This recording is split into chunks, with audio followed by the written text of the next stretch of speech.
Marilah saya definisikan dulu maksud pengurusan sisa pekerja.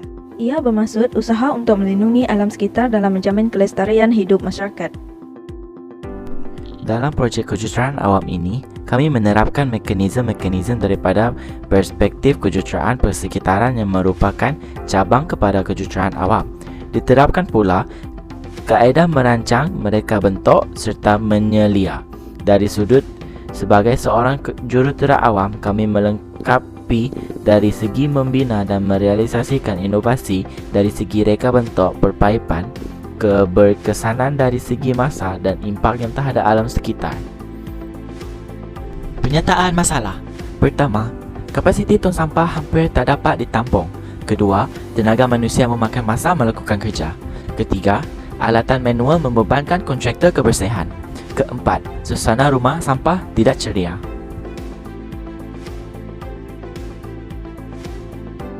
Bagi menjalankan suatu kajian, mestilah ada objektif kan?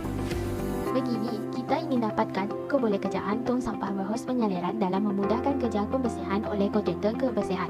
Selain itu, kita ingin mereka bentuk inovasi alat penyiram mudah alih dalam kerja-kerja pembersihan tong sampah. Seterusnya, kita ingin mengenal pasti persepsi penghuni Kolej Kediaman Politeknik Muka terhadap dekorasi mural di rumah sampah. Akhir sekali, kita ingin mengenal pasti keberkesanan inovasi terhadap kerja-kerja pembersihan rumah sampah di Kolej Kediaman Politeknik Muka. Skop lokasi kami di rumah sampah Kolej Kediaman Politeknik Muka di belakang kafeteria. Sistem skop pula menumpukan mekanisme penggunaan tong sampah berhos penyaliran dan alat penyiram mudah alih, manakala skop kepenggunaan merupakan pelajar Politeknik Muka Sarawak dan kontraktor kebersihan. Ini merupakan rujukan-rujukan kami dalam melakukan penambahbaikan dan membaiki sebarang kekurangan pada projek kami supaya tidak menghadapi masalah yang sama seperti projek terdahulu. Pertama, tong sampah automatik daripada Berita Harian oleh Muhammad Khairul Anam pada anti-wall bin daripada Polisas. Metodologi kajian iaitu kaedah pelaksanaan kajian. Baiklah, marilah bermula dengan mengenal pasti masalah yang dihadapi. Kemudian, proses mereka bentuk tong sampah berhos pengaliran dan alat penyiram mudah alih direka berdasarkan keperluan dan kebolehkerjaan dalam meringankan kerja pembersihan oleh kontraktor kebersihan. Selepas itu, kita dapatkan saiz tong sampah. Uji kaji seterusnya dijalankan. Pengendalian pula dilakukan seterusnya. Selepas itu, kami mendekorasi mural. Seterusnya, mengedarkan boa seorang selidik serta mendapatkan maklum balas. Selepas berjaya, barulah membuat rumusan.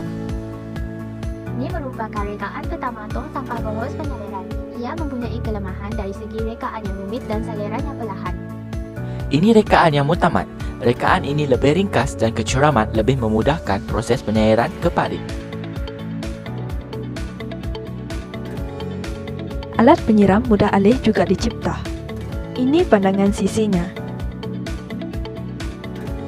Ini pandangan hadapannya.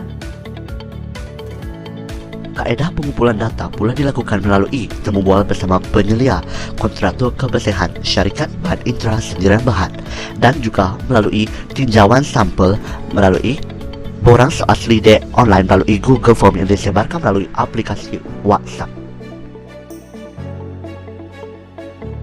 Bagaimana proses mencuci dijalankan? Begini, pertama sekali, kontraktor kebersihan akan mengangkut alat penyiram mudah alih ke atas tong sampah berhos pengaliran. Kemudian, kontraktor akan memasukkan hos ke dalam lubang yang dikhususkan.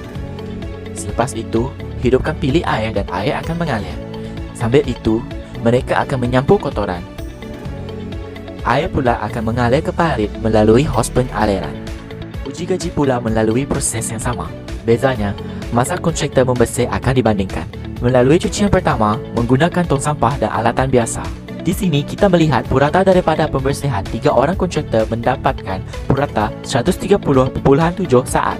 Walhal, pembersihan menggunakan inovasi tong sampah bersistem hos pengaliran dan alat penyiram mudah alih, purata diambil adalah 106 saat, iaitu 24.7 saat lebih cepat. Objektif pertama kami telah dicapai melalui kebolehkerjaan tong sampah berhos penyaliran dalam memudahkan kerja pembersihan oleh kontraktor kebersihan. Hampir separuh daripada kontraktor kebersihan sangat bersetuju dengan kejutan tong sampah berhos penyaliran kerana ia membantu pekerjaan mereka dalam kerja pembersihan.